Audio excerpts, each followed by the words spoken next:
Toma eso, desgraciada asquerosa. Las palabras de Cynthia resonaron en mis oídos mientras la sartén volaba por el aire directo hacia mi cabeza.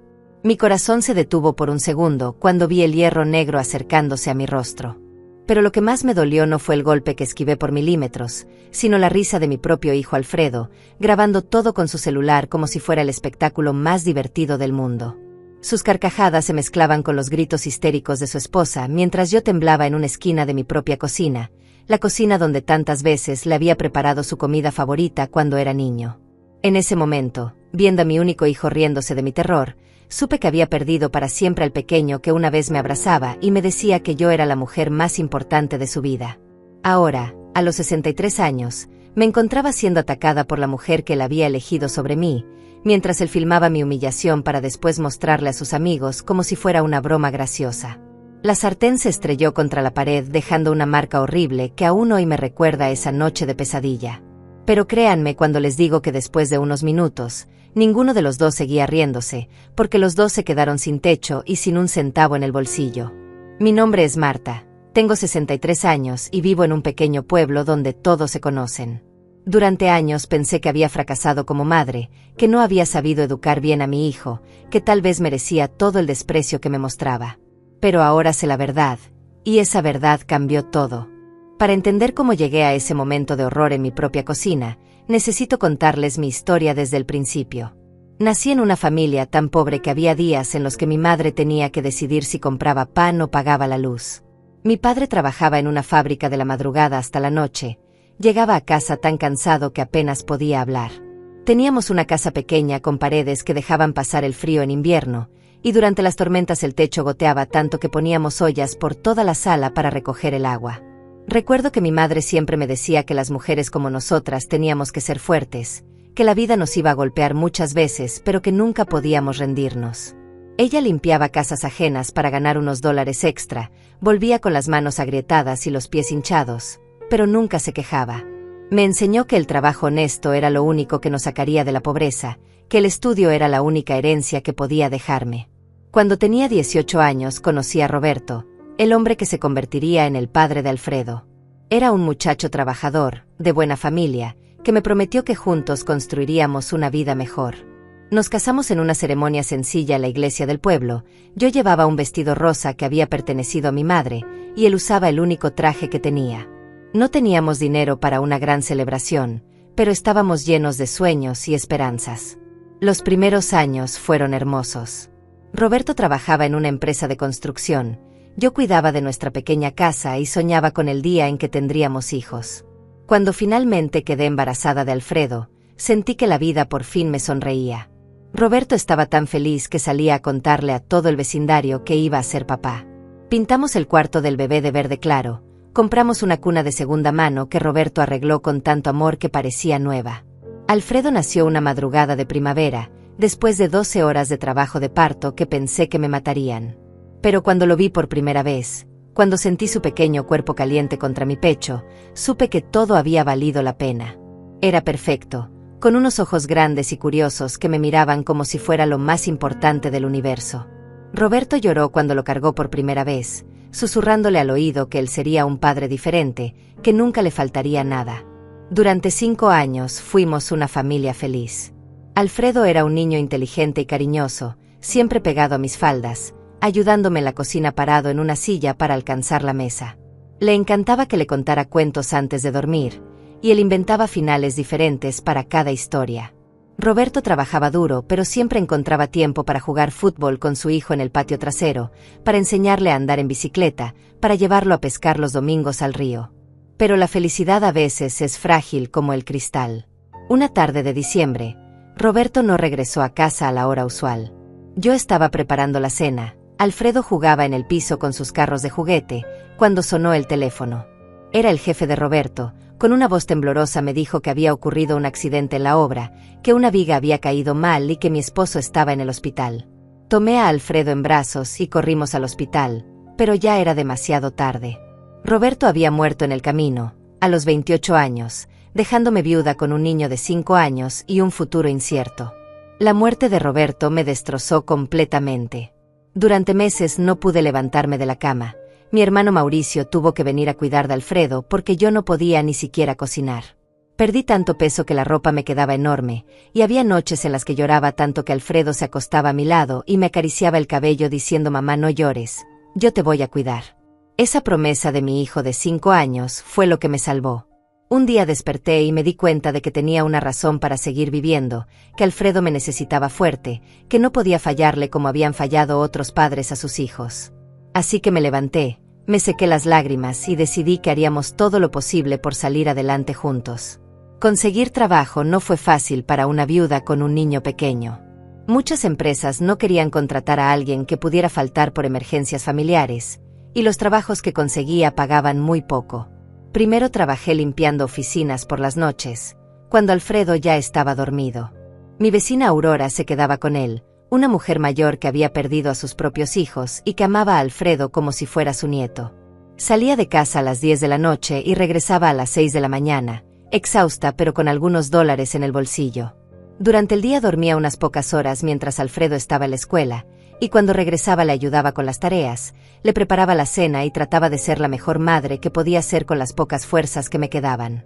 Alfredo nunca se quejó de nuestra situación. Al contrario, se convirtió en mi pequeño compañero de vida. Aprendió a prepararse el desayuno solo cuando yo llegaba muy cansada del trabajo, me esperaba despierto algunas noches para asegurarse de que había llegado bien a casa, y siempre me decía que cuando fuera grande iba a trabajar mucho para que yo no tuviera que limpiar más oficinas. Los fines de semana los pasábamos juntos haciendo las tareas del hogar.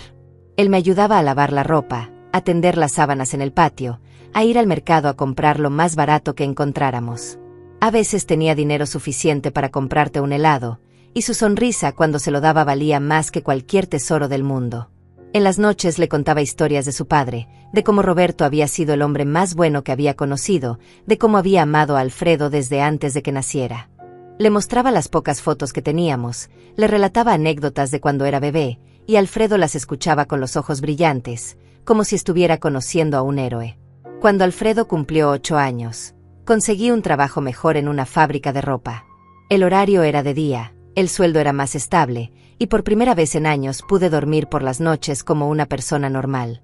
Alfredo estaba feliz porque ahora podía llegar a casa y encontrarme despierta, podíamos cenar juntos y él podía contarme todo lo que había pasado en la escuela. Con mi nuevo trabajo empecé a ahorrar dólar por dólar. Tenía una lata vieja donde guardaba el dinero extra, soñando con el día en que pudiera comprarle ropa nueva a Alfredo, o llevarlo a un restaurante bonito, o tal vez incluso cambiar el techo de la casa que seguía goteando cuando llovía fuerte. Alfredo era un estudiante excelente, siempre el mejor de su clase. Los maestros me decían que era inteligente, responsable, que seguramente podría conseguir una beca para estudiar en la universidad.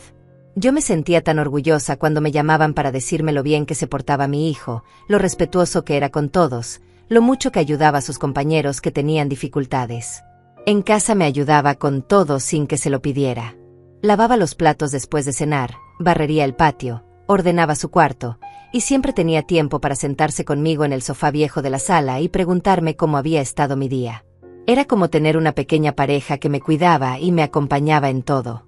Los domingos íbamos juntos a la iglesia, él con su camisa blanca bien planchada y yo con mi mejor vestido, que era rosa pálido y lo había comprado en una tienda de segunda mano. Después del servicio caminábamos por el parque del pueblo, comprábamos paletas de hielo si había dinero extra, y nos sentábamos en una banca a hablar de nuestros sueños. Alfredo siempre decía que quería estudiar para ser ingeniero, que iba a construir casas bonitas para familias como nosotros, que jamás habría techos que gotearan ni paredes húmedas. Me decía que cuando fuera grande me iba a comprar una casa grande con un jardín lleno de flores, que yo nunca más tendría que trabajar tanto, que él se haría cargo de todo. Esas promesas me llenaban el corazón de esperanza. Veía en los ojos de mi hijo a un hombre bueno, trabajador, que había aprendido el valor del esfuerzo porque habíamos pasado dificultades juntos. Pensaba que Roberto estaría orgulloso del joven en el que se estaba convirtiendo Alfredo, de cómo había crecido sin un padre pero con tanto amor. Cuando cumplió 15 años, Alfredo consiguió un trabajo de medio tiempo repartiendo periódicos por las mañanas antes de ir a la escuela. Yo no quería que trabajara, prefería que se concentrara en los estudios, pero él insistió diciendo que quería ayudarme con los gastos de la casa. Cada sábado me entregaba los pocos dólares que ganaba, y aunque yo trataba de que se quedara con algo para él, siempre me decía: mamá, somos un equipo, lo que es mío es tuyo. Con el dinero extra que traía Alfredo pudimos arreglar finalmente el techo de la casa. Contratamos a un señor del pueblo para que cambiara las tejas rotas y sellara las goteras. El día que llovió por primera vez después de la reparación, Alfredo y yo nos quedamos despiertos escuchando, esperando el sonido familiar de las gotas cayendo en las ollas. Pero no cayó ni una sola gota, y nos abrazamos celebrando como si hubiéramos ganado la lotería. Esos fueron los años más hermosos de mi vida. Alfredo y yo éramos como dos compañeros de aventura enfrentando el mundo juntos. Él me contaba de las chicas que le gustaban en la escuela, yo le daba consejos sobre cómo ser un caballero, cómo tratar a las mujeres con respeto. Me mostraba sus calificaciones con orgullo, siempre sobresalientes, siempre el mejor estudiante de su generación. Cuando se graduó de la preparatoria, fue el alumno con las mejores notas de toda la escuela. En la ceremonia de graduación, cuando subió al escenario a recibir su diploma, no pude contener las lágrimas. Ahí estaba mi niño, convertido en un joven alto y guapo, con los ojos de su padre y la sonrisa que me había acompañado durante tantos años difíciles.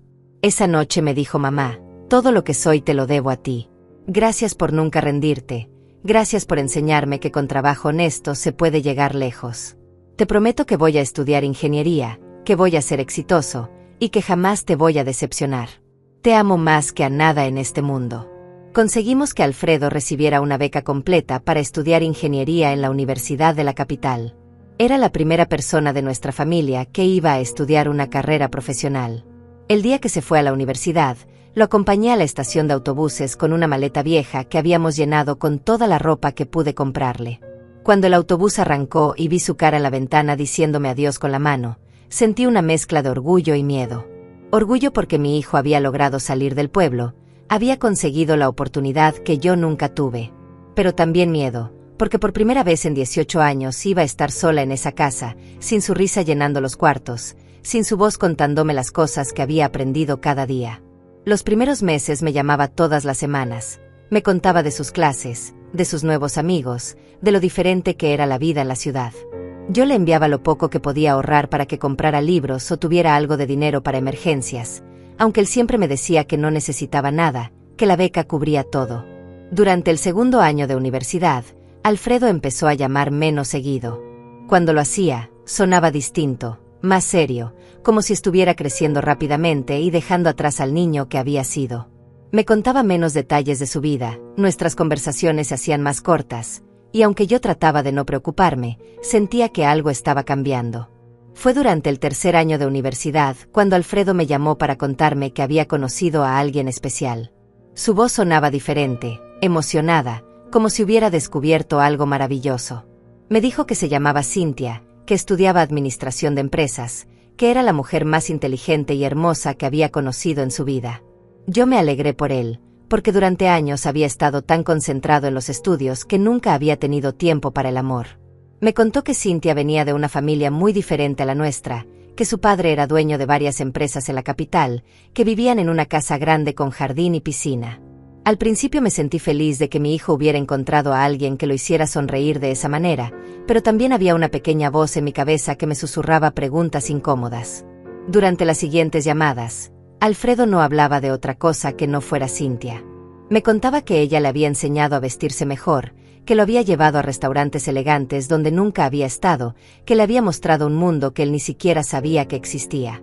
Yo escuchaba sus historias con una sonrisa, pero también con una creciente preocupación que no sabía cómo expresar. La primera vez que vi una foto de Cynthia fue cuando Alfredo me la envió por mensaje. Era una mujer muy hermosa, con cabello largo y brillante, vestida con ropa que yo sabía que debía costar más de lo que yo ganaba en varios meses. Tenía una sonrisa perfecta y unos ojos que, incluso en la fotografía, me parecían fríos y calculadores. Pero quizás eran solo imaginaciones mías, los miedos de una madre que no quería que lastimaran a su hijo. Alfredo empezó a cambiar su manera de hablar. Usaba palabras que antes no conocía, hablaba de marcas de ropa caras, de restaurantes exclusivos, de lugares que para mí sonaban como de otro planeta. Cuando le preguntaba cómo podía costear todas esas cosas con el dinero de la beca, me decía que Cynthia insistía en pagar todo, que su familia tenía mucho dinero y que no les importaba gastar en él. Eso me preocupó aún más. Yo había criado a Alfredo para que fuera independiente, para que trabajara por lo que quería, para que nunca dependiera de nadie. Pero parecía que esta mujer lo estaba acostumbrando a una vida de lujos que él no podía mantener por sí mismo. Le dije que tuviera cuidado, que no era bueno que alguien pagara todo por él, pero me respondió que yo no entendía porque nunca había conocido gente con dinero. Sus palabras me dolieron profundamente. Era la primera vez que Alfredo me hacía sentir como si fuera inferior, como si mi vida simple y humilde fuera algo de lo que avergonzarse. Esa noche lloré en mi cama, preguntándome si había perdido para siempre al hijo que tanto amaba, si esa mujer lo había cambiado de una manera que ya no tenía vuelta atrás. Las llamadas se volvieron aún menos frecuentes. Cuando hablábamos, Alfredo parecía apurado, como si tuviera cosas más importantes que hacer que conversar con su madre. Me contaba que Cynthia y él planeaban casarse después de graduarse, que ella ya había empezado a planear la boda, que iba a ser una celebración grande en un salón elegante de la capital. Cuando le pregunté si me iba a llevar para conocer a la familia de ella antes de la boda, hubo un silencio largo del otro lado del teléfono. Finalmente me dijo que la familia de Cynthia era muy especial con las tradiciones, que preferían mantener separados los círculos sociales, que era mejor si yo los conocía hasta el día de la boda. Sus palabras fueron como una puñalada en el corazón, pero traté de mantener la voz firme y le dije que entendía. Alfredo se graduó con honores de la universidad, pero yo no pude ir a su graduación. Me dijo que las invitaciones eran limitadas y que tenía que llevar a la familia de Cynthia porque ellos habían pagado muchos gastos de la carrera. Era mentira, yo sabía que tenía una beca completa, pero no dije nada. Solo le envié un ramo de flores con una tarjeta que decía «Te amo, hijo, papá estaría orgulloso de ti». Después de graduarse, Alfredo consiguió trabajo en una empresa de construcción de la capital. Era un puesto bien pagado para alguien recién graduado, y yo me sentí orgullosa de que hubiera logrado encontrar empleo tan rápidamente. Pero también me dolía saber que ahora vivía definitivamente lejos de mí, que nuestras conversaciones telefónicas eran prácticamente lo único que me quedaba de él. La boda se programó para 6 meses después de la graduación. Alfredo me envió la invitación por correo. Era una tarjeta elegante con letras doradas que anunciaba el enlace matrimonial de Alfredo Roberto Martínez y Cynthia Alejandra Vázquez. Al ver el nombre completo de mi hijo escrito de esa manera tan formal, con apellidos que incluían el de su padre muerto, sentí una mezcla de orgullo y tristeza que no sabía cómo manejar. Para la boda tuve que gastar todos mis ahorros en comprar un vestido decente. Fui a varias tiendas hasta encontrar uno verde oscuro que no fuera demasiado caro, pero que me hiciera ver presentable para conocer a la familia rica de la novia. También compré zapatos nuevos que me apretaban los pies, y gasté dinero que no tenía en arreglarme el cabello en una peluquería. El día de la boda me sentí como una extraña en mi propia vida. El salón era enorme y elegante, decorado con flores que probablemente costaban más que mi sueldo de varios meses. Los invitados llevaban ropa que yo solo había visto en revistas, hablaban con acentos refinados de temas que no entendía, y me miraban como si fuera un objeto curioso que no pertenecía a ese lugar. Alfredo se veía guapísimo con su smoking negro, pero cuando me vio llegar apenas me saludó con un beso rápido en la mejilla y me presentó a algunas personas como mi madre, sin orgullo en la voz, como si fuera una obligación social que tenía que cumplir. No hubo el abrazo cálido que esperaba, no hubo el momento especial entre madre e hijo que había soñado durante años. Cynthia estaba espectacular con un vestido blanco que brillaba como si estuviera cubierto de diamantes. Cuando me presentaron con ella, me dio la mano con una sonrisa perfecta pero fría, me dijo mucho gusto conocerla, señora Marta, con una voz educada pero distante, y luego se disculpó diciendo que tenía que saludar a invitados importantes. No hubo conversación, no hubo interés genuino en conocer a la mujer que había criado a su futuro esposo. Durante toda la ceremonia me senté sola en una mesa al fondo del salón, rodeada de personas que no conocía y que no mostraron ningún interés en hablar conmigo. Veía a mi hijo en el altar prometiendo amor eterno a una mujer que había logrado separarlo de todo lo que había sido antes de conocerla, y me preguntaba si Roberto habría aprobado esta boda, si habría visto las mismas señales de alarma que yo estaba viendo. La recepción fue aún peor. Los padres de Cynthia dieron un discurso hablando de cómo habían acogido a Alfredo en su familia, de cómo le habían dado oportunidades que nunca habría tenido de otra manera. No mencionaron ni una sola vez los sacrificios que yo había hecho, los años que había trabajado para darle educación, el amor incondicional que le había dado desde que nació. Cuando llegó el momento del baile entre madre e hijo, Alfredo se acercó a mí con una sonrisa forzada. Mientras bailábamos esa canción que habíamos escuchado tantas veces en la radio de nuestra casa humilde, traté de hablar con él, de reconectar con el niño que había criado. Pero él solo hacía conversación superficial, preguntando por el clima del pueblo, evitando cualquier tema profundo o emocional. Al final de la noche, cuando me despedí de él, le dije: hijo, espero que seas muy feliz, pero recuerda que siempre tendrás un hogar conmigo, que siempre serás bienvenido en la casa donde creciste. Él me abrazó rápidamente y me dijo: claro, mamá, te llamo pronto, pero sus ojos ya estaban buscando a Cynthia entre la multitud de invitados. Regresé a mi pueblo en el autobús nocturno, con el vestido verde arrugado y los pies adoloridos por los zapatos nuevos. Durante todo el viaje lloré en silencio, sintiendo que había perdido para siempre al hijo que tanto amaba.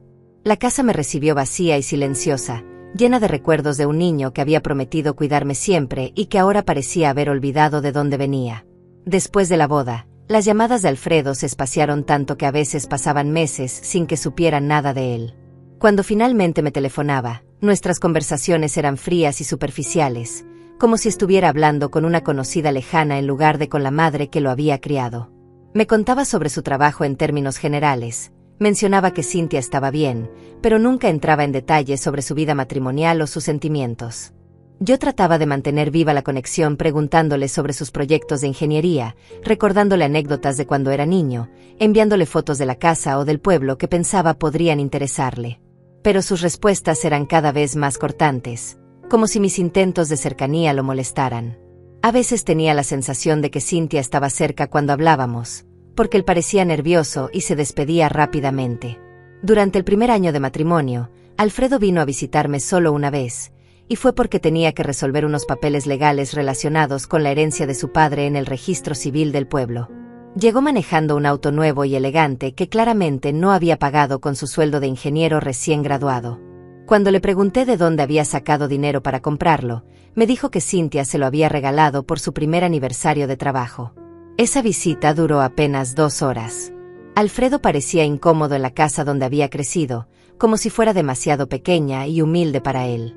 Se sentó en el borde del sofá viejo como si tuviera miedo de ensuciarse, y cuando le ofrecí prepararle su comida favorita, me dijo que no tenía tiempo, que tenía que regresar a la capital esa misma tarde porque Cynthia lo esperaba para una cena importante con clientes de su familia. Antes de irse, me pidió que le diera todos los documentos de Roberto que pudieran ser importantes, las escrituras de la casa, los papeles del seguro de vida que había cobrado después de su muerte. Me dijo que era mejor que los guardara porque en la capital tenía una caja fuerte, que en el pueblo podrían perderse o dañarse. Aunque algo dentro de mí me decía que no era buena idea, se los di porque era mi hijo y confiaba en él. Esa noche, después de que se fue, me quedé sentada en la cocina mirando el lugar donde había estado su plato intocado. La casa se sentía más vacía que nunca, llena del eco de una conversación forzada y de la ausencia de la risa que antes la llenaba cuando Alfredo venía a visitarme. Me di cuenta de que el niño que había criado con tanto amor ya no existía, que había sido reemplazado por un extraño que llevaba su cara pero no su corazón. Los meses siguientes fueron los más solitarios de mi vida.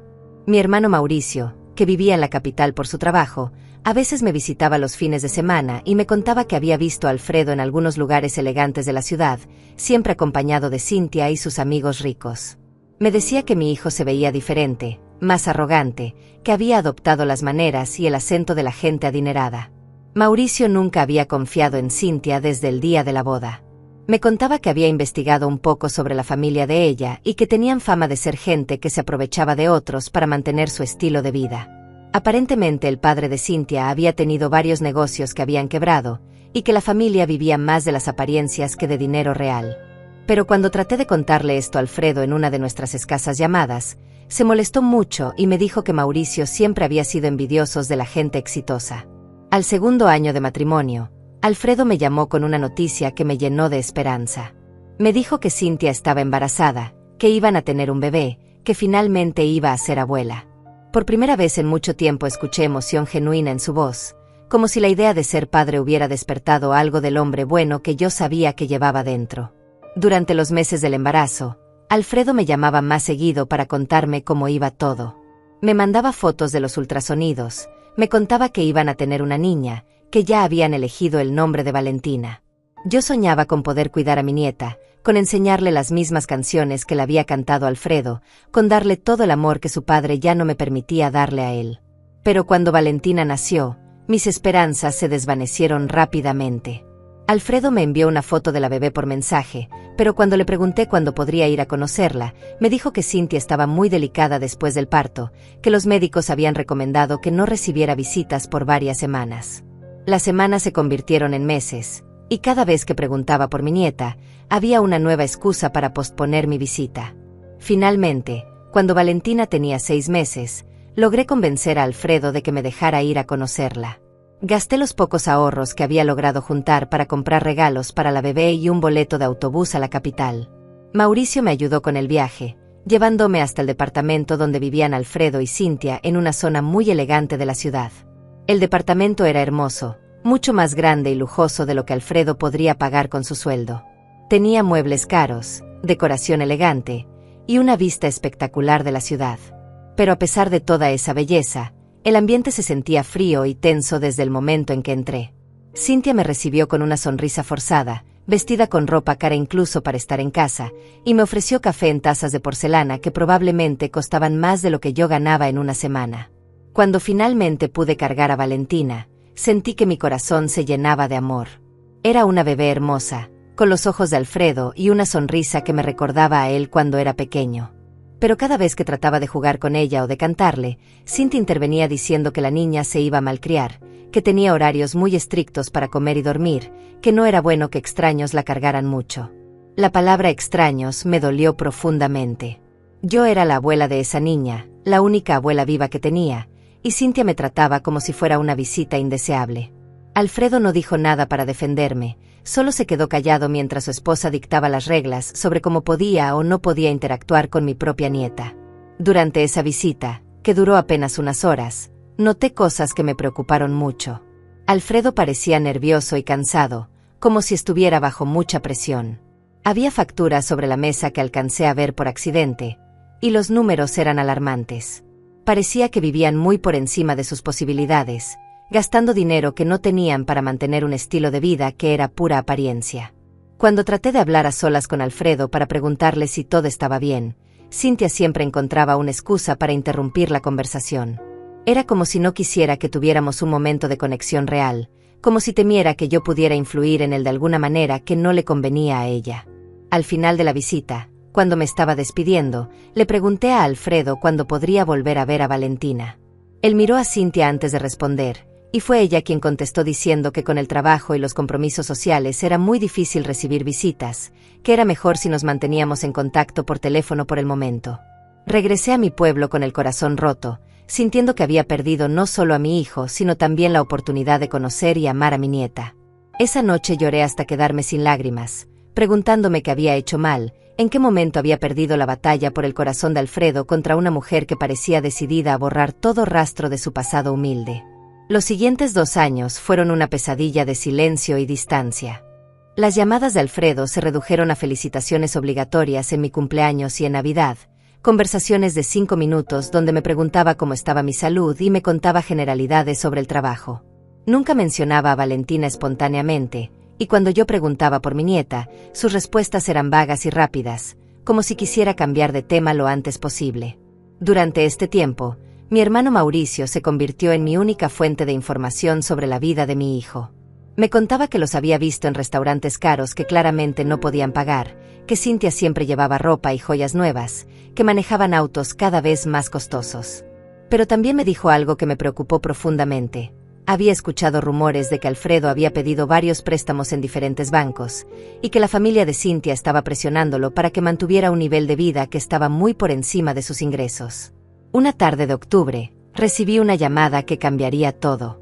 Era Alfredo, pero su voz sonaba diferente, nerviosa y urgente. Me dijo que necesitaba hablar conmigo sobre algo importante, que venía al pueblo ese fin de semana para visitarme. Hacía más de un año que no lo veía, así que a pesar de mi preocupación por el tono de su voz, me emocioné pensando que tal vez había decidido reconectar conmigo. Llegó el sábado por la tarde, pero no vino solo. Cynthia lo acompañaba, y traía a Valentina, que ahora tenía 2 años y medio. Mi corazón se llenó de alegría al ver a mi nieta, que había crecido tanto y se veía hermosa con sus rizos dorados y sus ojos curiosos. Pero mi alegría se desvaneció rápidamente cuando me di cuenta de que esta no era una visita social. Alfredo y Cynthia se sentaron en mi sala con expresiones serias, mientras Valentina jugaba en el piso con algunos juguetes viejos que yo había guardado de cuando Alfredo era niño. Después de unos minutos de conversación incómoda, Alfredo finalmente fue al grano. Me dijo que estaban pasando por una situación financiera difícil, que habían tenido algunos gastos inesperados, que necesitaban un préstamo para salir del problema. Cuando le pregunté de cuánto dinero estaban hablando, Cynthia fue quien respondió. Dijo que necesitaban $20,000, una cantidad que para mí representaba años de trabajo y sacrificio. Me quedé sin palabras, no solo por la cantidad, sino por la manera casual en que lo había dicho, como si fuera algo natural pedirle ese dinero a una mujer que trabajaba en una fábrica y vivía en una casa humilde. Le expliqué a Alfredo que yo no tenía esa cantidad de dinero, que mis ahorros eran muy pocos después de todos los gastos que había tenido con su educación y su boda. Pero Cynthia insistió, diciendo que sabía que yo tenía la casa, que podía usar la casa como garantía para conseguir un préstamo en el banco, que ellos me pagarían todo con intereses en unos meses cuando resolvieran su situación.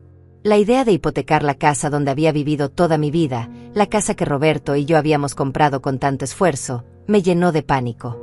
Esa casa era lo único que tenía, mi único patrimonio, el lugar donde había criado a Alfredo y donde planeaba vivir hasta morirme. Pero cuando miré a mi hijo, vi en sus ojos una desesperación que me partió el corazón. Alfredo me contó que había cometido algunos errores financieros, que había confiado en inversiones que habían salido mal, que si no conseguía el dinero rápidamente podría perder su trabajo e incluso enfrentar problemas legales. Mientras hablaba, Cynthia lo miraba con una expresión que no supe interpretar, pero que me hizo sentir incómoda, como si estuviera dirigiendo cada palabra que él decía. Durante toda la conversación, Valentina siguió jugando inocentemente en el piso, ajena al drama que se desarrollaba a su alrededor. De vez en cuando se acercaba a mí y me mostraba uno de los juguetes viejos, sonriéndome con esa pureza que solo tienen los niños. Cada vez que la veía, pensaba en el futuro que podría tener si sus padres perdían todo, en cómo esta crisis podría afectar su vida. Cynthia empezó a presionarme más directamente. Me dijo que los abuelos también tenían responsabilidades con sus nietos, que si yo realmente amaba a Valentina haría cualquier cosa para proteger su estabilidad familiar. Sus palabras eran como puñales, insinuando que si me negaba a ayudar sería culpable de destruir la familia de mi propia nieta. Le pedí tiempo para pensarlo, diciéndoles que era una decisión muy importante que no podía tomar a la ligera. Alfredo pareció entender, pero Cynthia se mostró impaciente, insistiendo en que el tiempo era crítico, que cada día que pasara la situación se volvería más complicada. Finalmente acordamos que les daría una respuesta en una semana. Esa noche, después de que se fueron, no pude dormir. Caminé por toda la casa tocando las paredes, recordando cada rincón donde Alfredo había jugado de niño, cada momento feliz que habíamos vivido juntos en esos cuartos. La idea de perder todo eso me aterrorizaba, pero la posibilidad de que mi hijo enfrentara problemas graves también me angustiaba profundamente. Llamé a Mauricio para contarle lo que había pasado y pedirle consejo. Él se puso furioso cuando escuchó la historia. Me dijo que era obviamente una manipulación, que Cynthia había planeado todo para aprovecharse de mi amor por Alfredo. Me contó que había investigado más sobre la familia de ella y había descubierto que tenían deudas enormes, que vivían de estafar a otros familiares y amigos cercanos. Mauricio me advirtió que si hipotecaba la casa para darles dinero, probablemente nunca me lo pagarían y terminaría perdiendo todo. Me suplicó que no tomara esa decisión, que buscara otra manera de ayudar a Alfredo si realmente estaba en problemas. Pero yo tenía miedo de que si me negaba, perdería para siempre cualquier oportunidad de tener una relación con mi hijo y mi nieta. Durante los siguientes días, Alfredo me llamó varias veces para preguntarme si ya había tomado una decisión. En cada llamada sonaba más desesperado, más presionado. Me contaba detalles sobre los problemas legales que podría enfrentar, sobre cómo Cynthia estaba muy estresada por la situación, sobre cómo Valentina podría sufrir si no resolvían todo rápidamente. Finalmente, el jueves de esa semana, tomé la decisión más difícil de mi vida. Fui al banco y pregunté sobre la posibilidad de hipotecar mi casa.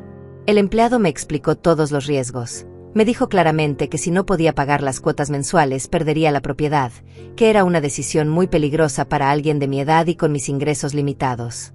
Pero el amor de madre pudo más que la prudencia. Firmé todos los papeles necesarios para conseguir el préstamo de $20,000, usando mi casa como garantía. Esa tarde llamé a Alfredo para decirle que había conseguido el dinero, y por primera vez en años escuché alivio genuino en su voz. Me agradeció una y otra vez. Me prometió que me pagaría todo en 6 meses máximo. Me dijo que nunca olvidaría lo que estaba haciendo por él y su familia. El viernes vine a la capital con un cheque por los $20,000.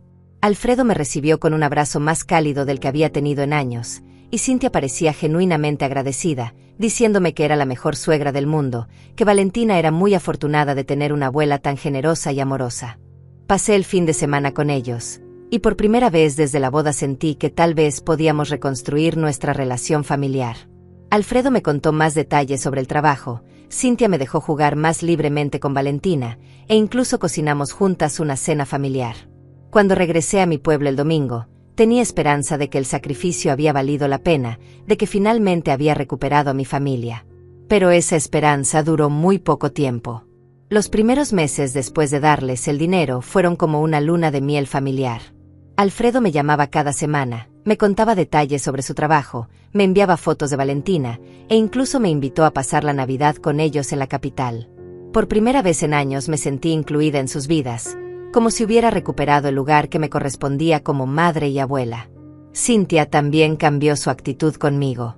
Me llamaba de vez en cuando para contarme cosas graciosas que había hecho Valentina, me pedía consejos sobre recetas de cocina que yo sabía hacer, y hasta me invitó a ir de compras con ella cuando visitara la capital. Parecía que el dinero había resuelto no solo sus problemas financieros, sino también las tensiones familiares que habíamos tenido durante años. Durante la visita navideña, me quedé una semana completa en su departamento. Valentina y yo desarrollamos una relación hermosa. Ella me decía abuela Marta con una sonrisa que me derretía el corazón, y yo le contaba los mismos cuentos que le había contado a Alfredo cuando era niño. Incluso Cintia parecía disfrutar viendo cómo su hija se encariñaba conmigo, y me dijo que era importante que Valentina tuviera una figura materna fuerte en su vida. Pero cuando llegó marzo, las cosas empezaron a cambiar sutilmente. Alfredo sonaba tenso en las llamadas telefónicas. Me decía que el trabajo estaba muy demandante, que tenían muchos gastos con el crecimiento de Valentina. Cuando le preguntaba sobre el dinero que me debían, me decía que estaban organizando las finanzas, que pronto podrían empezar a pagarme, pero que necesitaban un poco más de tiempo para estabilizarse completamente. En abril recibí una llamada que me preocupó mucho. Era Cintia, llorando y muy alterada, contándome que habían tenido otra emergencia financiera. Me dijo que Alfredo había tenido problemas en el trabajo, que su jefe lo había amenazado con despedirlo si no resolvía unas cuentas pendientes, que necesitaban $5,000 más para evitar que perdiera el empleo. Le dije que no entendía cómo podían tener otro problema financiero tan grave después de haberles dado tanto dinero hacía solo unos meses. Cintia me explicó que los gastos de la ciudad eran muy altos, que habían tenido que pagar deudas atrasadas que no habían mencionado antes, que el dinero que les había dado había servido para estabilizar algunas cosas, pero no había sido suficiente para resolver todo. Cuando hablé con Alfredo sobre esta nueva petición, sonaba avergonzado pero desesperado. Me contó que había cometido algunos errores en el trabajo, que había firmado unos contratos sin leer bien la letra pequeña, que ahora tenía que responder personalmente por unas pérdidas de la empresa. Me suplicó que lo ayudara una vez más, prometiéndome que esta sería la última vez, que después de resolver esto podrían pagarme todo lo que les habían prestado. Esta vez fui más cautelosa. Le dije que no tenía más dinero disponible, que ya había hipotecado la casa para ayudarlos la primera vez. Pero Cintia sugirió que podía pedir un préstamo personal adicional, o vender algunos de los pocos objetos de valor que tenía en casa, como las joyas que Roberto me había regalado durante nuestro matrimonio. La idea de vender el anillo de compromiso y los aretes que Roberto me había dado me partió el corazón. Eran las únicas cosas de valor sentimental que me quedaban de mi esposo, los únicos recuerdos tangibles de nuestro amor. Pero cuando Alfredo me dijo que Valentina podría sufrir si él perdía el trabajo, que podrían tener que mudarse a un lugar peor o incluso separarse por la presión financiera, no pude negarme. Vendí las joyas de Roberto en una casa de empeño del pueblo, por mucho menos de lo que valían realmente. Con ese dinero y un pequeño préstamo personal que conseguí en el banco, logré reunir los $5,000 que me pedían. Cuando se los di, Alfredo lloró y me abrazó, diciéndome que era la mejor madre del mundo, que nunca podría pagarme todo lo que había hecho por él. Pero 2 meses después, volvieron a llamar. Esta vez era una emergencia médica. Cintia me contó que Valentina había tenido un accidente menor en el parque, que necesitaba unos estudios especiales que el seguro médico no cubría completamente, que necesitaban $3,000 urgentemente para pagar los tratamientos. Como abuela, No podía ni siquiera considerar la posibilidad de que mi nieta no recibiera la atención médica que necesitaba.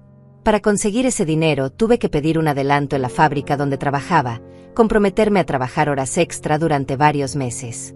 También vendí algunos muebles viejos pero queridos de la casa, incluyendo el comedor donde Alfredo y yo habíamos desayunado juntos durante tantos años. Cada objeto que vendía era como arrancar un pedazo de mi corazón, pero lo hacía pensando en el bienestar de mi nieta. Durante este tiempo, empecé a notar que algo no cuadraba en las historias que me contaban.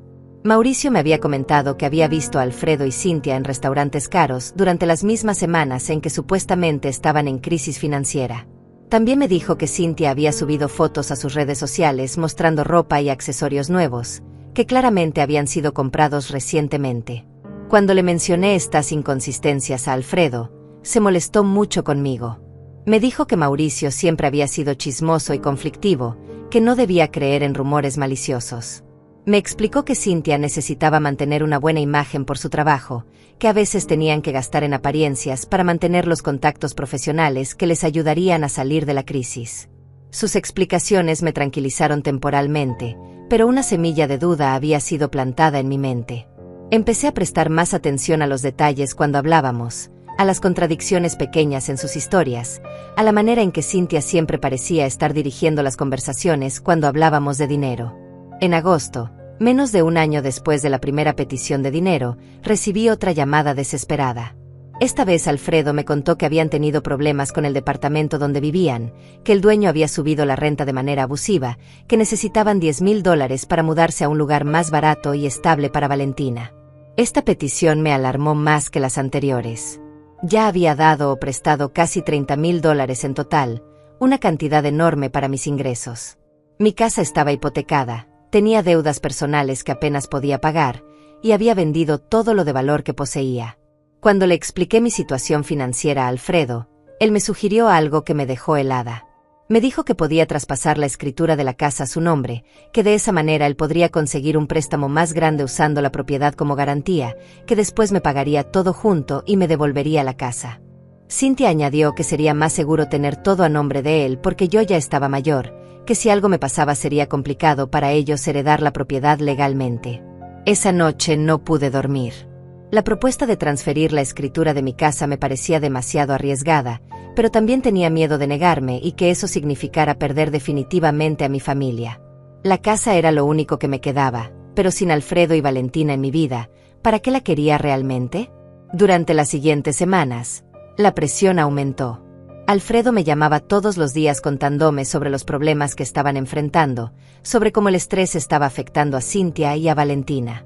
Me enviaba fotos de mi nieta preguntándome si no quería ayudar a asegurar su futuro, diciéndome que solo podía contar conmigo porque era la única familia que tenía. Finalmente, contra todos mis instintos de supervivencia, acepté firmar los papeles. Mauricio trató de detenerme, me suplicó que reconsiderara la decisión, me advirtió que estaba cometiendo el error más grande de mi vida. Pero yo ya había perdido la perspectiva. Estaba tan desesperada por mantener unida a mi familia que no podía pensar claramente las consecuencias. El día que firmé el traspaso de la escritura fue uno de los más tristes de mi vida. Sentía como si estuviera firmando mi propia sentencia de muerte, renunciando a todo lo que Roberto y yo habíamos construido juntos. Pero Alfredo me tranquilizó, me prometió que en unos meses todo estaría resuelto, que la casa seguía siendo mía aunque legalmente estuviera a su nombre. Esa fue la última vez que fui realmente feliz creyendo en las promesas de mi hijo. Después de firmar el traspaso de la escritura, las cosas cambiaron radicalmente. Al principio Alfredo mantuvo las llamadas regulares y las promesas de que pronto resolverían todo, pero gradualmente su actitud se volvió más fría y distante. Cuando le preguntaba sobre los pagos que me debían, me decía que estaban trabajando en un plan de pagos, que necesitaban un poco más de tiempo para organizar las finanzas. Pero lo que más me preocupó fue que dejaron de invitarme a visitarlos. Cada vez que sugería ir a ver a Valentina, había una excusa diferente, que la niña estaba enferma, que tenían compromisos familiares, que Cynthia estaba muy ocupada con el trabajo. Las fotos de mi nieta que me enviaban también se volvieron menos frecuentes, y cuando las recibía, notaba que Valentina se veía diferente, más formal, como si le hubieran enseñado a posar para las cámaras. En octubre, casi 3 meses después de firmar los papeles, Mauricio vino a visitarme con noticias que me destrozaron. Me contó que había pasado por el departamento de Alfredo para entregarle unos documentos de trabajo, y que había visto algo que me iba a doler mucho. Alfredo y Cynthia se habían mudado a una casa mucho más grande y lujosa en una zona exclusiva de la capital, una propiedad que claramente costaba una fortuna. También me dijo que había investigado un poco y había descubierto que Alfredo había usado mi casa como garantía para conseguir un préstamo enorme, mucho más grande que los $30,000 que supuestamente necesitaba para sus emergencias. Aparentemente había conseguido casi $100,000 usando la propiedad, dinero que había usado para comprar la casa nueva, autos de lujo, y mantener el estilo de vida extravagante que Cynthia exigía. Cuando escuché esto, sentí como si el mundo se desmoronara debajo de mis pies. Mi propio hijo me había mentido, me había manipulado, había usado mi amor de madre para robarme todo lo que tenía.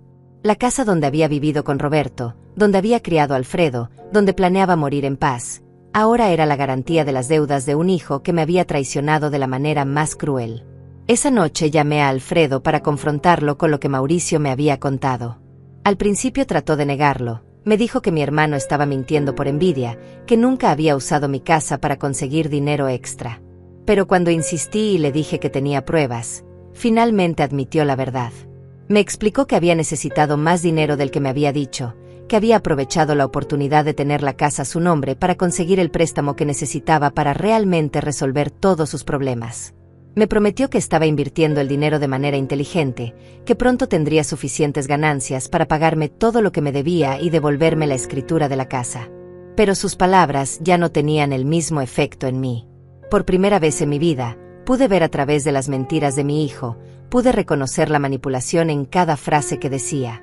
Le exigí que me devolviera inmediatamente la escritura de la casa, que no me importaban sus planes de inversión, que quería recuperar lo único que me quedaba. Alfredo se molestó mucho con mi demanda. Me dijo que estaba siendo irracional, que no entendía los negocios, que si me devolvía la casa inmediatamente él perdería todo el dinero que había invertido y tendríamos problemas legales graves. Me prometió que en 6 meses más me devolvería todo, pero que necesitaba que confiara en él como siempre había hecho. Pero yo ya no podía confiar. Le dije que quería hablar con Cynthia, que quería que me explicaran juntos exactamente en qué habían gastado mi dinero y cuál era el plan real para devolverme todo. Fue entonces cuando Alfredo me dijo algo que me heló la sangre.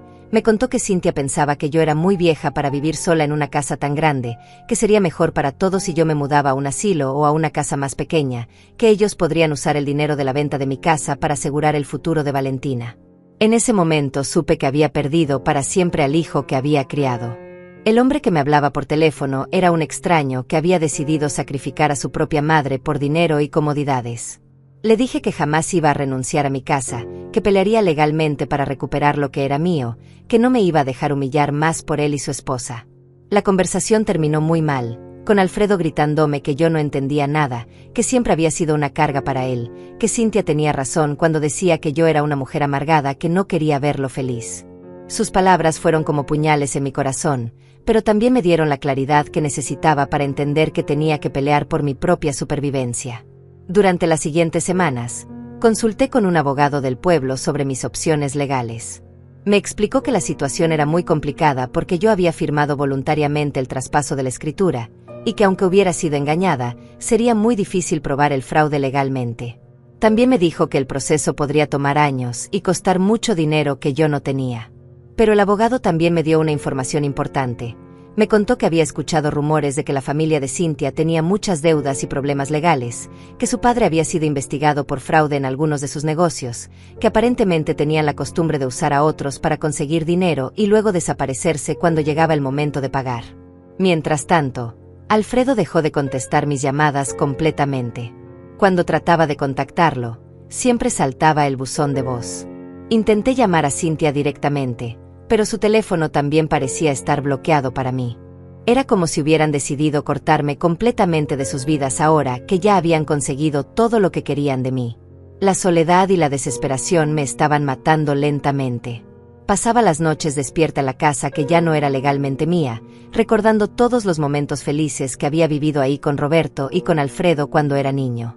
A veces me levantaba a medianoche para tocar las paredes, para grabar en mi memoria cada rincón antes de que me obligaran a irme para siempre. Mauricio trataba de consolarme, me decía que encontraríamos una manera de resolver la situación, que no podía permitir que Alfredo me robara todo de esa manera. Pero yo sabía que las opciones legales eran limitadas, y que mi hijo había sido muy inteligente al manipularme para que firmara todos los papeles voluntariamente. En noviembre, recibí una carta que me destrozó completamente. Era de un banco de la capital, notificándome que la propiedad registrada a nombre de Alfredo Roberto Martínez estaba en proceso de embargo por falta de pago del préstamo. Aparentemente, mi hijo no había estado pagando las cuotas mensuales del dinero que había conseguido usando mi casa como garantía. Eso significaba que no solo había perdido mi casa por la traición de Alfredo, sino que además podría perder todo si el banco ejecutaba el embargo. Me di cuenta de que mi hijo no solo me había robado, sino que además había sido tan irresponsable que ni siquiera podía mantener los pagos del dinero que había conseguido con mi propiedad. Esa noche tomé una decisión desesperada. Decidí ir a la capital sin avisarle a nadie, confrontar a Alfredo y Cintia en su casa nueva, exigirles que me devolvieran mi propiedad antes de que fuera demasiado tarde. Sabía que era arriesgado, que probablemente me tratarían mal, pero no tenía nada más que perder. Mauricio trató de detenerme, me dijo que era peligroso ir sola, que podría meterme en problemas mayores. Pero yo ya había tomado la decisión. Tenía que ver a mi hijo a los ojos, tenía que decirle todo lo que pensaba sobre su traición, tenía que pelear por lo único que me quedaba de la vida que Roberto y yo habíamos construido juntos. El viaje en autobús a la capital fue el más largo y angustiante de mi vida, sabiendo que iba a enfrentar al hombre que había sido mi razón de vivir durante tantos años, y que ahora se había convertido en mi peor enemigo. Llegué a la capital un martes por la mañana, con el corazón latiendo tan fuerte que pensé que se me saldría del pecho.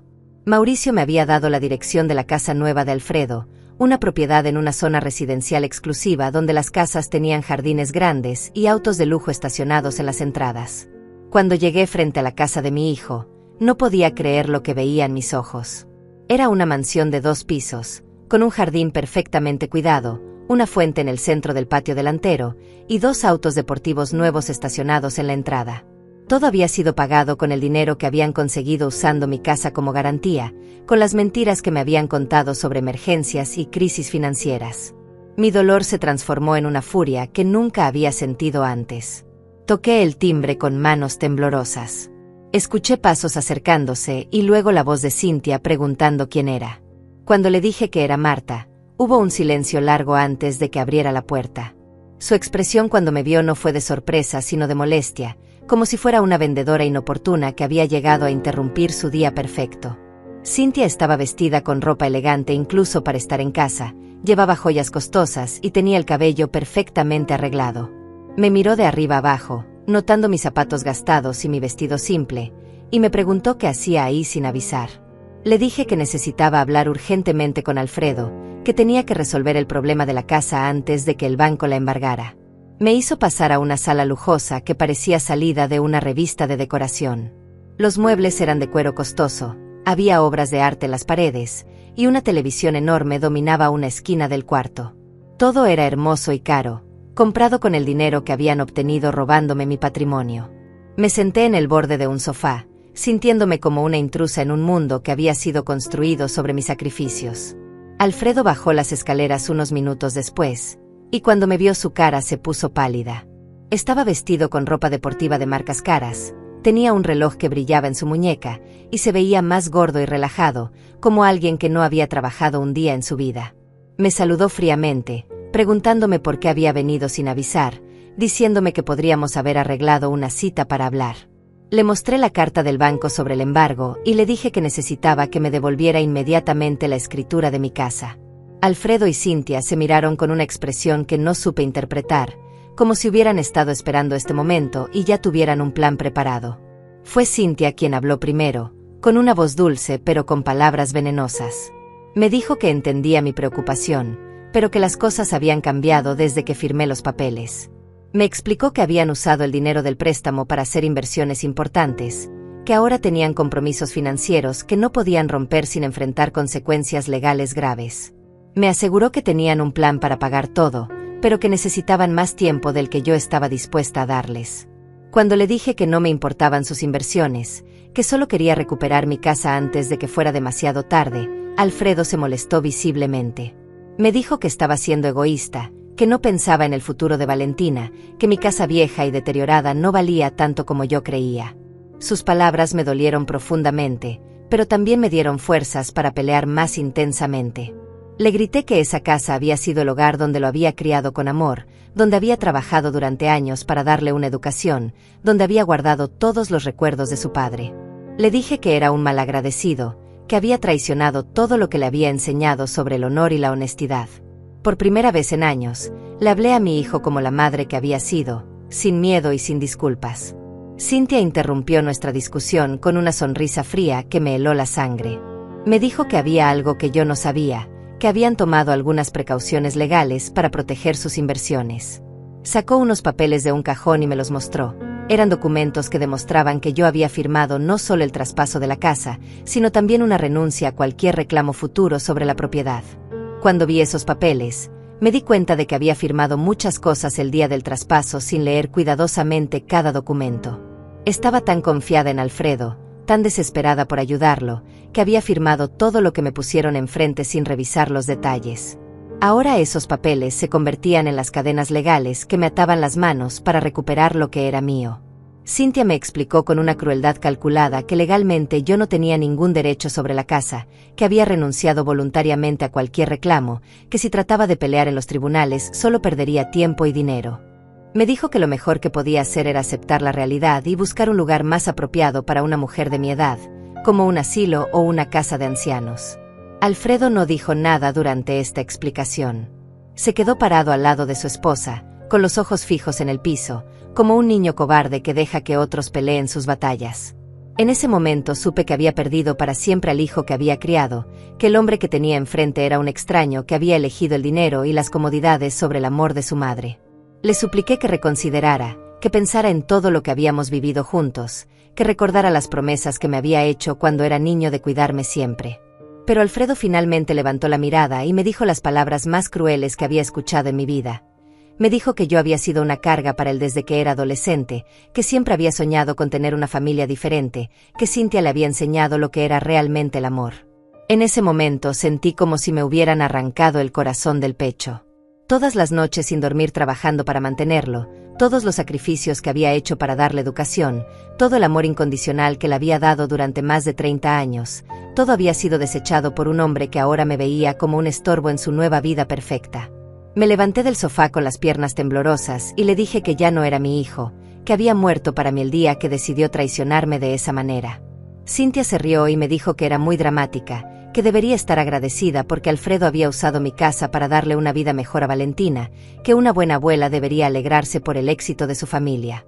Cuando mencionó a Valentina, le pregunté dónde estaba mi nieta, por qué no la había visto durante toda esta visita. Cynthia me dijo que la niña estaba en el colegio, pero algo en su manera de decirlo me hizo sospechar que no era verdad. Le exigí que me dejara ver a Valentina, que tenía derecho como abuela de despedirme de ella, pero Alfredo se puso furioso y me gritó que no tenía ningún derecho sobre su hija. Fue en ese momento cuando escuché una vocecita llamándome desde las escaleras. Era Valentina, que había bajado sigilosamente y me había escuchado discutir con sus padres. Corrió hacia mí gritando abuela Marta, y se abrazó a mis piernas con la misma fuerza con que Alfredo solía abrazarme cuando era pequeño. Ver a mi nieta después de tantos meses me llenó de alegría y dolor al mismo tiempo. Estaba más grande y hermosa, pero también se veía más delgada y triste. Cuando la cargué y la abracé, susurró en mi oído abuela, ¿por qué ya no vienes a visitarme? Mamá dice que estás enojada conmigo. Sus palabras me partieron el alma, saber que le habían mentido sobre por qué no había estado presente en su vida. Cynthia se acercó rápidamente y le arrancó a Valentina de mis brazos, diciéndole que tenía que subir a su cuarto porque los adultos estaban hablando de cosas importantes. La niña empezó a llorar, extendiendo sus bracitos hacia mí, pero Cynthia la cargó y se la llevó escaleras arriba a pesar de sus protestas. Ese fue el momento en que algo se rompió definitivamente dentro de mí. Ver a mi nieta siendo alejada de mí por la fuerza, escuchar sus llantos mientras la subían a su cuarto, saber que probablemente sería la última vez que la vería, despertó en mí una furia que no sabía que tenía. Le grité a Alfredo que era un monstruo, que no solo me había robado mi casa, sino que también me estaba robando el amor de mi nieta. Alfredo se puso furioso cuando le grité que era un monstruo. Me dijo que estaba loca, que siempre había sido una mujer dramática y conflictiva, que ahora entendía por qué su padre había muerto tan joven, probablemente del estrés de vivir conmigo. Sus palabras fueron como una bofetada, mencionando a Roberto de esa manera tan cruel, usando la muerte del hombre que más había amado para lastimarme. Cintia bajó las escaleras después de encerrar a Valentina en su cuarto, y su actitud había cambiado completamente. Ya no fingía ser educada o diplomática, ahora me miraba con desprecio abierto, como si fuera un insecto molesto que había invadido su casa perfecta. Me dijo que ya era hora de que me fuera, que habían sido muy pacientes conmigo, pero que ya no tenían tiempo para mis dramas de anciana. Le dije que no me iba hasta hablar con mi nieta, que tenía derecho de explicarle que yo no la había abandonado, que sus padres me habían mantenido alejada de ella. Fue entonces cuando Cintia perdió completamente la compostura y empezó a gritarme que yo no tenía ningún derecho sobre Valentina, que era una vieja amargada que solo quería arruinar la felicidad de su familia. Alfredo, en lugar de defenderme o tratar de calmar la situación, se puso del lado de su esposa. Me dijo que Cintia tenía razón, que yo siempre había sido una influencia negativa en su vida, que desde que se había casado había sido más feliz porque finalmente tenía una familia que lo valoraba. Cada palabra que salía de su boca era como una puñalada en el corazón, viniendo del niño que una vez me había prometido cuidarme para siempre. La discusión se volvió cada vez más intensa y cruel. Cintia me gritaba que era una mujer fracasada que había criado mal a su hijo, que no entendía por qué Alfredo había tardado tanto en darse cuenta de lo tóxica que yo era. Me dijo que desde el primer día que me conoció supo que yo era el tipo de mujer que se aferraba a los hijos para llenar sus propios vacíos emocionales. Yo ya no podía contener la rabia y el dolor que había estado acumulando durante meses. Le grité a Cintia que era una aprovechada, que había manipulado a mi hijo para robarme todo lo que tenía, que era una mujer sin honor que había destruido una familia por dinero. Le dije que sabía perfectamente que toda su familia eran estafadores, que había usado a Alfredo para conseguir una vida de lujos que no podía mantener por sí misma. Fue entonces cuando Cintia hizo algo que jamás olvidaré. Se dirigió hacia la cocina y regresó con una sartén de hierro en la mano, gritando que ya estaba harta de escuchar mis insultos en su propia casa. Alfredo, en lugar de detenerla, sacó su celular y empezó a grabar, riéndose como si fuera el espectáculo más divertido del mundo. Cintia levantó la sartén y me gritó: «Toma eso, desgraciada asquerosa», mientras la arrojaba en mi dirección. Logré esquivarla por centímetros, sintiendo el viento que hizo al pasar cerca de mi cabeza. La sartén se estrelló contra la pared detrás de mí, dejando una marca fea en el papel tapiz caro. Pero lo que más me dolió no fue el ataque físico, sino ver a mi propio hijo grabando y riéndose de mi terror. En ese momento, viendo la risa cruel de Alfredo mientras su esposa me atacaba, tuve una revelación que cambió todo. Me di cuenta de que no estaba lidiando con errores o malentendidos, sino con personas malvadas que habían planeado cuidadosamente robarme y humillarme. La manera casual en que habían planeado grabar mi reacción me hizo entender que esto era parte de un plan más grande para hacerme ver como una mujer senil y peligrosa. Entendí que probablemente iban a usar ese video para justificar por qué no podía ver a Valentina, para demostrar que yo era una abuela inestable que podría ser peligrosa para la niña. Era una trampa perfectamente calculada, diseñada para cortarme completamente de la vida de mi nieta y para asegurarse de que nunca pudiera reclamar legalmente nada de lo que me habían robado. Pero también me di cuenta de algo más importante, que tenía una ventaja que ellos no sabían. Durante todos estos meses, mientras ellos creían que me habían engañado completamente, Mauricio había estado investigando discretamente sus actividades financieras. Mi hermano había descubierto que no solo me habían robado a mí, sino que tenían deudas enormes con otras personas, que habían estafado a varios familiares de Cintia, y que estaban viviendo una mentira que pronto se desmoronaría. Me levanté del piso donde había caído al esquivar la sartén, y con una calma que sorprendió hasta a mí misma, les dije que habían cometido un error muy grande al subestimarme. Les conté que sabía sobre todas sus deudas reales, sobre las otras personas que habían estafado, sobre las investigaciones que se estaban llevando a cabo sobre los negocios fraudulentos del padre de Cintia. Vi cómo las sonrisas se borraban de sus caras cuando les mencioné nombres específicos de personas que habían contactado a Mauricio para comparar historias sobre cómo los habían engañado. Les dije que ya no era la mujer ingenua que había firmado papeles sin leer, que ahora sabía exactamente quiénes eran realmente y lo que habían hecho. Cintia trató de mantener su aire de superioridad, pero pude ver el pánico creciendo en sus ojos cuando le conté que Mauricio había estado documentando todo, que teníamos evidencia de sus mentiras, que había otras víctimas dispuestas a testificar sobre sus métodos de estafa. Alfredo se puso pálido cuando le mencioné que sabíamos sobre las deudas de juego que había adquirido, sobre el dinero que había perdido en inversiones estúpidas, sobre los préstamos ilegales que había conseguido usando documentos falsificados. Les expliqué que aunque habían sido muy inteligentes al hacerme firmar papeles para protegerse legalmente, habían cometido varios errores que invalidaban algunos de esos documentos. Mauricio había consultado con abogados especializados en fraude, y habían encontrado inconsistencias en las fechas y firmas que podrían ser suficientes para abrir una investigación criminal. Pero lo que realmente los asustó fue cuando les dije que ya no me importaba recuperar mi casa o mi dinero. Les conté que había decidido dedicar el resto de mi vida a asegurarme de que pagaran por lo que habían hecho, no solo a mí sino a todas las personas que habían lastimado. Les prometí que iba a contactar a cada una de sus víctimas, que iba a organizar una demanda colectiva, que iba a hacer público todo lo que sabía sobre sus actividades criminales. Vi el terror real en sus ojos cuando se dieron cuenta de que su vida perfecta construida sobre mentiras y robos estaba a punto de desmoronarse. Cintia trató de amenazarme, diciéndome que si causaba problemas nunca más vería a Valentina, pero le respondí que una nieta criada por criminales ya no era la nieta que yo quería tener. Esa noche regresé a mi pueblo, pero no como la mujer derrotada que había llegado a la capital. Regresé como una guerrera que finalmente había entendido que tenía que pelear, no solo por recuperar lo que era mío, sino por hacer justicia. Durante las siguientes semanas, Mauricio y yo trabajamos incansablemente contactando abogados, reuniendo evidencia, organizando a otras víctimas de la familia de Cintia. La investigación reveló que Alfredo y Cintia habían cometido fraude bancario, falsificación de documentos y estafa a múltiples víctimas. Cuando las autoridades allanaron su casa lujosa, encontraron evidencia de todas sus actividades ilegales, incluyendo el video que Alfredo había grabado de Cintia atacándome, que ellos mismos habían guardado como trofeo de su crueldad. En menos de 3 meses, su mundo perfecto se desmoronó completamente. Alfredo fue arrestado por fraude bancario y falsificación de documentos. Cintia enfrentó cargos similares, además de agresión por el incidente de la sartén que habían grabado tan estúpidamente.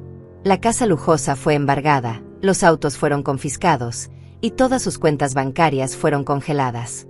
Mi casa me fue devuelta como parte de la restitución, junto con una compensación por todos los daños que había sufrido. Pero lo más importante fue recuperar a Valentina, que fue puesta bajo mi custodia temporal mientras sus padres se enfrentaban las consecuencias legales de sus acciones. El día que Valentina volvió a dormir en la casa donde su padre había crecido, me abrazó y me dijo: abuela, ¿por qué papá y mamá fueron tan malos contigo? Le expliqué que a veces las personas se pierden buscando cosas que no necesitan, pero que lo importante era que ahora estábamos juntas y que iba a cuidarla como había cuidado a su padre cuando era bueno. Alfredo y Cintia perdieron todo: su casa, su dinero, su libertad, y lo más importante, perdieron a Valentina. Se quedaron exactamente como había prometido desde el principio, sin techo y sin un centavo en el bolsillo, pagando la cárcel por haber subestimado el amor y la determinación de una madre traicionada. La verdadera familia no es la que comparte tu sangre, es la que respeta tu amor y valora tus sacrificios. Valentina y yo ahora somos una familia real, construida sobre cariño genuino, no sobre mentiras y ambición.